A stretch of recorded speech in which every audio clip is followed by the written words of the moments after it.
पैसे देणारे. बाई नाही तर काही नाही. म्हणून मला आता विषयाला म्हणून सांगते, खरं सांगू, घरात 2 लेकरं असतात, मुलगी आणि मुलगा. बायकोला न्याय नक्की मिळावा, 7-12 तर खात्रीने मिळावा. आणि ते सुरू झाली, आता कलम सुरू झालं. कारण कल्पना करा, आपण जगतो दररोज, घरामध्ये 2 मुलं असतात, हम दो हमारे दो, मुलगी आणि मुलगा. आई पहिलं काम पोराला सांगते, बेटा पाहुणे आले, तुझा बाप घरी नाही, 1 रुपयाचं दूध घेऊन ये. पोरग पटकन जातं का? आठवतं का तुम्हाला तुम्ही पटकन गेलेले? नाही जात. ते एक करते, दणादणा पाया पडते, घसरलेली चड्डी वर सरकवते, आडव्या हाताने नाक पुसते आणि आईला सांगते मी नाही जात जा. तरी आई सांगते अरे शेंगदाणे दिल, गुळ दिल, जा रे बेटा. त्यावेळेस ती आई काय करते माहिती, तोंडावर हात फिरवून सांगते जा रे. एवढे प्रलोभनं दिल्यानंतर ते कार्ट जाते.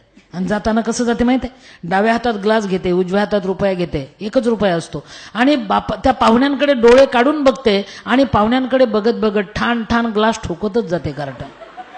ते पाहुण्यांना सांगते दूध आणतो लेको, दम धरा, पाहुणे आलात ना. हे पोरग, फरक बघा, हे पोरग. पोरीला सांगा बरं, वेळ आहे ना आपल्याला, संपला नाही ना, भरपूर आहे, भरपूर आहे. तुम्ही थकला नाही ना. पोरीला सांगा बघा, फरक बघा. पोरीला सांगा बेटा 1 रुपयाचं दूध घेऊन ये बाळ. ती काय करते माहिती आहे, लक्षात घ्या मी बोललेलं. ती एक नजर आईकडे पाहते, नजरेने सांगते काळजी करू नको, घेऊन येते, न बोलता. ती डाव्या हातात कच्चा रुपया पकडते, तिला माहित असते हरवला तर 2रा रुपया आईकडे नाही, बाप घरी नाही. देवानी कशी उपजत बुद्धी दिली तिला बघा. म्हणून बाई नाही तर काही नाही.